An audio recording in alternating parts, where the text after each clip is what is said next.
Assalamualaikum warahmatullahi wabarakatuh. Bismillahirrahmanirrahim. Alhamdulillahi rabbil alamin. Wassalatu wassalamu ala ashrafil anbiya'i wal mursalin wa ala alihi wa sahbihi ajma'in. Subhanaka la ilma lana illa ma 'allamtana innaka antal alimul hakim. Rabbi shrah li sadri wa yassir li amri. Wahlul 'uqdatam min lisani yafqahu qawli. Rabbi yassir wa la tu'assir wa tammim bil khair wa la hawla wa la quwwata illa billahil aliyyil azim. Alhamdulillah, pada hari yang penuh keberkatan ini anda bersama saya Ustaz Khairul Hisham bin Ismail. InsyaAllah kita akan bersama-sama mengulang kaji mata pelajaran pendidikan Islam KSSM tingkatan 4. Pelajaran 18 iaitu Kerajaan Khulafa Ar-Rashidin. Sebelum kita menelusuri tajuk yang berikutnya, mari bersama-sama kita lihat dahulu standard pembelajaran yang diharapkan daripada tajuk ini. Berdasarkan di SKP Pendidikan Islam KSSM tingkatan 4 dan 5. Antara standard pembelajaran yang diharapkan daripada tajuk ini ialah: yang pertama, menyatakan era pemerintahan kerajaan Islam secara ringkas. 2. Menerangkan ciri kepimpinan Khulafa Ar-Rashidin. Yang ketiga, menerangkan pencapaian pemerintahan kerajaan Khulafa Ar-Rashidin. Yang keempat, merumuskan iktibar daripada pemerintahan Khulafa Ar-Rashidin dan menghubung kaitkannya dengan kehidupan. Dan yang kelima, berinteraksi dalam kepimpinan secara beradab dan beristiqamah. Para pelajar yang dikasihi sekalian, kita teruskan dengan subtopik yang pertama, iaitu era pemerintahan kerajaan Islam. Secara ringkasnya, terdapat 5 era pemerintahan kerajaan Islam di dunia. Bermula dengan kerajaan Islam yang pertama, iaitu kerajaan Islam zaman Rasulullah SAW. Diikuti dengan kerajaan Islam zaman Khulafa Ar-Rashidin, kemudian kerajaan Islam zaman kerajaan Umayyah, disambung pula dengan zaman kerajaan Abbasiyah, dan yang terakhir ialah kerajaan Islam zaman kerajaan Uthmaniyah. Mari kita lihat satu persatu berkaitan sejarah ringkas ke semua kerajaan Islam yang disebutkan tadi. Yang pertama ialah kerajaan Islam zaman Rasulullah SAW, bermula tahun 1 hingga 11 Hijrah. Kerajaan ini berpusat di Madinah dan dipimpin sendiri oleh Rasulullah SAW. Yang kedua, kerajaan Islam zaman Khulafa Ar-Rashidin. Ianya bermula pada tahun 11 hingga 40 Hijrah yang berpusat di Madinah. Antara khalifah yang memimpin kerajaan ini ialah Sayyidina Abu Bakar, Sayyidina Umar bin Al-Khattab, Sayyidina Uthman bin Affan dan Sayyidina Ali bin Abi Talib.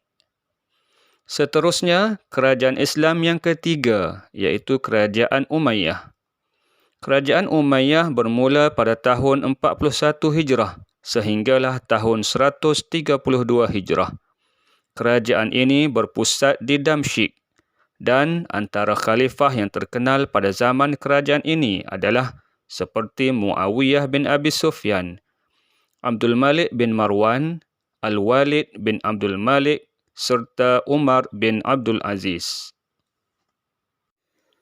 Setelah tamatnya kerajaan Umayyah, kerajaan Islam diteruskan lagi dengan zaman kerajaan Islam yang keempat, iaitu kerajaan Islam zaman Abbasiyah. Kerajaan ini bermula pada tahun 132 Hijrah dan berakhir pada tahun 656 Hijrah. Pusat pemerintahan kerajaan ini adalah di Baghdad dan antara khalifah kerajaan Bani Abbasiyah yang terkenal adalah seperti Abu Al-Abbas, Abu Ja'far Al-Mansur, Harun Al-Rashid dan Abu Ja'far Al-Ma'mun. Tahukah anda, antara tahun 656 Hijrah hingga 698 Hijrah, Selepas kejatuhan kerajaan Abbasiyah di Baghdad, kerajaan Abbasiyah diteruskan lagi di Mesir. Seterusnya, kerajaan Islam yang kelima selepas kerajaan Abbasiyah ialah kerajaan Uthmaniyah. Kerajaan ini bermula pada tahun 698 Hijrah dan berakhir pada tahun 1341 Hijrah.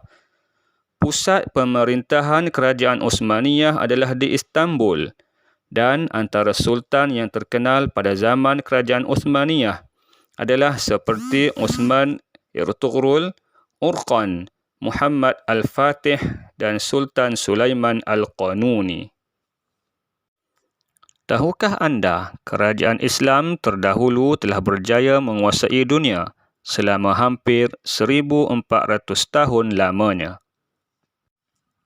Para pelajar yang dikasihi sekalian, mari kita lihat pula subtopik yang kedua, iaitu 5.10.2 berkaitan ciri kepimpinan Khulafa Ar-Rashidin. Ciri kepimpinan Abu Bakar As-Siddiq. Khalifah Abu Bakar As-Siddiq adalah seorang yang tegas, berpandangan jauh, setia dengan Rasulullah sallallahu alaihi wasallam dan khalifah yang mengamalkan syura dalam pemerintahannya. Khalifah Abu Bakar seorang yang tegas. Buktinya, beliau tegas dalam memerangi golongan murtad, nabi palsu dan golongan yang enggan membayar zakat. Beliau juga khalifah yang berpandangan jauh. Buktinya, beliau telah mengarahkan Zaid bin Sabit mengetuai usaha menghimpunkan tulisan ayat Al-Quran yang terdapat pada kepingan-kepingan batu, tulang, pelepah tamar dan kulit haiwan, kerana ramai penghafaz Al-Quran telah terkorban dalam peperangan Yamamah. Ciri ketiga, beliau adalah seorang yang setia dengan arahan Rasulullah sallallahu alaihi wasallam. Buktinya, beliau meneruskan tindakan Rasulullah sallallahu alaihi wasallam untuk menghantar Usamah bin Zaid sebagai panglima angkatan tentera Islam kepada kerajaan Ghassan kerana telah membunuh utusan Rasulullah sallallahu alaihi wasallam. Beliau juga khalifah yang mengamalkan syura dalam pemerintahannya. Ini kerana beliau sentiasa mengambil kira pandangan para sahabat dalam menentukan strategi peperangan menentang tentera Rom dengan strategi pembahagian 4 pasukan tentera sehingga berjaya menawan negeri Syam. Seterusnya, mari kita lihat pula ciri kepimpinan Khalifah Umar bin Al-Khattab. Khalifah Umar bin Al-Khattab adalah seorang khalifah yang tegas, berfikiran terbuka, adil dan sangat cekap. Bukti ketegasan beliau dapat dilihat apabila telah menggantikan kepimpinan Khalid bin Al-Walid sebagai panglima angkatan tentera dengan Abu Ubaidah bin Al-Jarrah semasa Perang Yamamah. Selain itu, beliau seorang khalifah yang berfikiran terbuka. Ini kerana beliau bersedia ditegur oleh Rasulullah sallallahu alaihi wasallam dan menerima pendapat daripada Abu Bakar As-Siddiq mengenai pembebasan tawanan Perang Badar kerana menghormati keputusan mesyuarat. Saidina Umar Al-Khattab juga merupakan khalifah yang adil. Ini dapat dibuktikan apabila beliau sentiasa memastikan kebajikan rakyat terjamin dengan sentiasa meninjau dan menyamar sebagai rakyat biasa di malam hari. Antara lain, Khalifah Umar bin Al-Khattab juga adalah seorang khalifah yang sangat cekap. Ini terbukti apabila beliau telah menubuhkan Majlis Syura dan beberapa jabatan baru, yakni Ad-Diwan, serta mengemaskini Baitul Mal. Selain itu, beliau juga telah membahagikan kawasan pentadbiran Islam yang diketuai oleh gubernur seperti Muawiyah bin Abi Sufyan dan Amru bin Al-As. Khalifah Ar-Rashidin yang ketiga, Saidina Uthman bin Affan radhiyallahu anhu pula sangat terkenal dengan ciri kepimpinannya seperti berpandangan jauh, berfikiran terbuka, prihatin dan juga seorang khalifah yang inovatif. Beliau seorang khalifah yang berpandangan jauh apabila telah menubuhkan jawatan kuasa khas pembukuan Al-Quran yang diketuai oleh Zaid bin Sabit menggunakan lahjah Arab Quraisy yang dikenali sebagai Mushaf Uthmani, dan Mushaf Uthmani ini telah diguna pakai sehinggalah ke hari ini. Antara lain, Khalifah Uthman bin Affan seorang khalifah yang berfikiran terbuka. Ini dapat dilihat apabila beliau telah melonggarkan syarat penggunaan harta Baitul Mal dan membenarkan para sahabat keluar dari kota Madinah. Hal ini telah menyebabkan tersebarnya Islam secara lebih meluas. Khalifah Uthman bin Affan juga sangat terkenal dengan sifatnya yang sangat prihatin. Buktinya, beliau telah menyumbang harta dan kekayaan untuk pertahanan negara dan telah membesarkan Masjid Nabawi untuk keperluan dan keselesaan umat Islam. Khalifah Uthman juga seorang khalifah yang inovatif. Hal ini telah dibuktikan apabila beliau telah menubuhkan Angkatan Tentera Laut Islam sehingga berjaya meluaskan empayar Islam hingga ke Syam dan Mesir. Seterusnya, Khalifah Ar-Rashidin yang keempat, iaitu Sayyidina Ali bin Abi Talib. Beliau adalah seorang khalifah yang sangat tegas, berpandangan jauh, berilmu serta seorang yang berani. Sifat kepimpinannya yang sangat tegas dibuktikan apabila beliau memecat gubernur seperti Muawiyah bin Abi Sufyan dan Abu Musa al-Ash'ari yang dilantik oleh Khalifah Uthman bagi meredakan kemarahan puak pemberontak. Beliau juga seorang khalifah yang berpandangan jauh. Ini dapat dilihat apabila beliau telah menangguhkan hukuman qisas ke atas pembunuh Khalifah Uthman kerana keadaan negara yang masih huru-hara dan dikuasai pemberontak. Sayyidina Ali bin Abi Talib juga adalah seorang khalifah yang berilmu. Hal ini dapat dilihat apabila beliau telah dilantik sebagai hakim di Yaman kerana memiliki ketinggian ilmu dalam pelbagai bidang. Antara lain, Sayyidina Ali juga terkenal dengan sifatnya yang sangat berani. Ini dapat dibuktikan apabila beliau telah menyertai hampir ke semua perang utama dan berada di barisan hadapan seperti Perang Badar dan Perang Khaybar, selain sanggup menerima jawatan khalifah walaupun mengetahui bebanan yang akan ditanggung. Pelajar-pelajar yang dirahmati Allah sekalian, kita sambung lagi kepada subtopik seterusnya, iaitu 5.10.3 berkaitan pencapaian pemerintahan Khulafa Ar-Rashidin. Pencapaian pemerintahan Khulafa Ar-Rashidin dapat dilihat dalam beberapa aspek, iaitu agama, politik, ekonomi, sosial, ketenteraan dan pendidikan. Dari aspek agama, Khalifah Abu Bakar As-Siddiq telah berjaya memerangi golongan murtad, nabi palsu dan golongan yang enggan membayar zakat. Manakala Khalifah Umar bin Al-Khattab pula telah berjaya menyebarkan dakwah Islam ke wilayah Mesir, Parsi dan Rom. Dari aspek politik, Khalifah Abu Bakar As-Siddiq telah berjaya membuka wilayah baru Islam di sebahagian wilayah Iraq dan Syam. Khalifah Umar bin Al-Khattab telah menubuhkan Majlis Syura, Jabatan Tentera, Jabatan Polis, Jabatan Percukaian dan Jabatan Perbendaharaan Negara. Khalifah Uthman bin Affan pula berjaya mematahkan pemberontakan dan penaklukan serta meluaskan kuasa wilayah Islam ke Rom, Mesir, Afrika Utara serta menawan Pulau Cyprus. Dari aspek ekonomi, Khalifah Umar bin Al-Khattab telah memperkenalkan pelbagai cukai baru seperti cukai jizyah dan kharaj, memajukan sistem pengairan dan saliran melalui pembinaan terusan Amirul Mukminin di Mesir dan empangan Abu Musa di Basrah, serta mengemaskini institusi Baitul Mal dan meneroka tanah baharu untuk memperbanyakkan hasil pertanian. Manakala Khalifah Ali bin Abi Talib pula telah membuat ketetapan bagi meneruskan kutipan jizyah yang dikenakan terhadap golongan zimmi. Dalam aspek sosial pula, Khalifah Umar bin Al-Khattab telah mengasaskan takwim Islam sebagai permulaan pengiraan tahun hijrah, memperkenalkan undang-undang pentadbiran tanah untuk menghormati hak sosial dan menjaga kebajikan rakyat, serta membina kemudahan awam seperti tali air untuk kemudahan sektor pertanian. Dalam aspek ketenteraan, Khalifah Umar bin Al-Khattab telah meneruskan pembebasan negeri di wilayah Iraq dan membuka Baitul Maqdis, Palestin dan Mesir. Manakala Khalifah Uthman bin Affan pula telah menubuhkan Angkatan Tentera Laut Islam yang pertama bagi tujuan keselamatan dan perluasan kuasa. Seterusnya, pencapaian pemerintahan Khulafa' Ar-Rashidin juga dapat dilihat dari aspek pendidikan, di mana Khalifah Abu Bakar As-Siddiq telah mengarahkan agar dikumpul dan ditulis semula naskah Al-Quran susulan 70 orang penghafaz Al-Quran syahid dalam Perang Yamamah.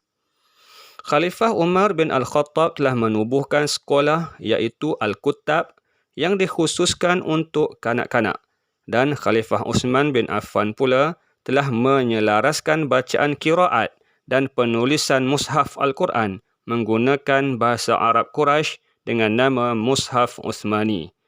Begitulah kehebatan dan kejayaan Khalifah Ar-Rashidin dalam memimpin negara berlandaskan acuan daripada Rasulullah sallallahu alaihi wasallam. 5.10.4 iaitu bahagian terakhir yang akan kita bincang adalah berkaitan iktibar daripada pemerintahan Khulafa' Ar-Rashidin. Antara iktibar yang dapat diambil ialah: pertama, kita hendaklah mencontohi kepimpinan khalifah dengan mengutamakan kesejahteraan agama, rakyat dan negara. Kedua, kita hendaklah menggiatkan usaha dakwah agar kebenaran Islam dapat disebarkan. Ketiga, kita hendaklah mengukuhkan perpaduan umat Islam dengan memelihara hak antara satu sama lain. Keempat, kita hendaklah menyumbang kepakaran untuk pembangunan dan kemajuan negara. Kelima, kita hendaklah mengamalkan akhlak yang terpuji agar menjadi contoh teladan yang baik. Dan yang keenam, kita hendaklah menyokong kegiatan ekonomi umat Islam supaya umat Islam dihormati. Semoga kita semua menjadikan Khalifah Ar-Rashidin sebagai ikutan dan panduan, khususnya dalam mengurus dan mentadbir negara, demi memastikan umat Islam berada di tahap tertinggi dalam semua bidang. Para pelajar yang dirahmati Allah Subhanahu wa taala sekalian, sebelum kita mengakhiri perkongsian kita pada hari ini, marilah kita sama-sama lihat latihan penilaian muka surat 162 sebagai pengukuhan. Soalan 1. Nyatakan era pemerintahan kerajaan Islam secara ringkas. 4 markah. Soalan nyatakan satu isi 1 markah. Pelajar diminta menyenaraikan era pemerintahan kerajaan Islam mengikut susunan. Berikut adalah cadangan jawapan untuk para pelajar. A. Zaman Rasulullah sallallahu alaihi wasallam. B. Zaman Khulafa' Ar-Rashidin. C. Zaman Kerajaan Umayyah. D. Zaman Kerajaan Abbasiyah. Dan E. Zaman Kerajaan Uthmaniyah. Baik, soalan 2. Jelaskan 2 ciri kepimpinan Khulafa' Ar-Rashidin. 2 markah. Soalan jelaskan satu isi 1 markah. Soalan ini adalah soalan berbentuk umum tanpa mengikat soalan kepada tokoh tertentu. Jadi, para pelajar bebas menyenaraikan mana-mana tokoh yang mereka ketahui. Berikut adalah contoh jawapan. A. Tegas. B. Berfikiran terbuka. C. Adil. D. Cekap. E. Berpandangan jauh. F. Prihatin. G. Inovatif. H. Berilmu. Dan I. Berani. Para pelajar bebas untuk menyenaraikan mana-mana 2 jawapan yang telah diberikan. Soalan 3. Terangkan 2 pencapaian pemerintahan Khulafa' Ar-Rashidin. 4 markah. Soalan terangkan satu isi 2 markah. Saya tambah frasa dari aspek agama kerana selalunya soalan ini diikat dengan aspek tertentu. Sebagai contoh di sini, saya ambil aspek agama. Berikut adalah contoh jawapannya. A. Khalifah Abu Bakar As-Siddiq berjaya memerangi golongan murtad, nabi palsu dan golongan yang enggan membayar zakat. B. Khalifah Umar bin Al-Khattab berjaya menyebarkan dakwah Islam sehingga tersebar di wilayah Mesir, Parsi dan Rom. Kita teruskan soalan nombor 4. Huraikan iktibar yang boleh diambil daripada pemerintahan Khulafa Ar-Rashidin, 4 markah. Soalan ini mengkehendaki pelajar menghuraikan iktibar daripada pemerintahan Khulafa Ar-Rashidin. Jadi pelajar dikehendaki menulis ayat yang lengkap yang mengandungi isi dan huraian. 1 jawapan 2 markah. Berikut adalah contoh jawapannya. A. Kita hendaklah mencontohi kepimpinan khalifah, isi 1 markah, dengan mengutamakan kesejahteraan agama, rakyat dan negara, huraian 1 markah. B. Kita hendaklah mengamalkan akhlak yang terpuji, isi 1 markah, agar menjadi contoh teladan yang baik, huraian 1 markah. Soalan 5, soalan terakhir yang juga merupakan soalan kebat. Kepimpinan Khulafa Ar-Rashidin ialah contoh terbaik sepanjang zaman. Kemukakan hujah anda bagi menyokong pernyataan di atas, 4 markah. Soalan ini menuntut pelajar agar menghuraikan contoh yang dibawa oleh Khalifah Ar-Rashidin dalam pemerintahan mereka. Kaedah menjawab soalan kebat adalah mengikut rubrik penskoran pemarkahan untuk soalan kebat, iaitu mestilah mempunyai isi, huraian ringkas, huraian lengkap dan juga kesimpulan. Berikut adalah contoh jawapan yang boleh diberikan. Khalifah Ar-Rashidin telah melaksanakan tugas sebagai pemimpin dengan penuh amanah dan bijaksana. Isi 1 markah. Hal ini dapat dibuktikan apabila banyak pembaharuan yang telah dilaksanakan dalam pelbagai bidang seperti ekonomi, sosial dan ketenteraan. Huraian ringkas 1 markah. Contohnya Khalifah Umar Al-Khattab yang telah membina kemudahan awam seperti tali air untuk kemudahan pertanian. Huraian lengkap 1 markah. Kesimpulannya, kita hendaklah mencontohi kepimpinan khalifah dengan mengutamakan kesejahteraan agama, rakyat dan negara. Para pelajar yang dihormati sekalian, nampaknya sekadar itu sahaja perkongsian kita pada hari ini. Semoga ianya memberi manfaat kepada kita semua dan diharap dapat membantu para pelajar, khususnya dalam menjawab soalan peperiksaan nanti. Sehingga kita berjumpa lagi dalam video berikutnya. Saya sudahi dengan aqulu qawli hadza wa astaghfirullahal azim li wa lakum. Wassalamualaikum warahmatullahi wabarakatuh. Sekian, terima kasih.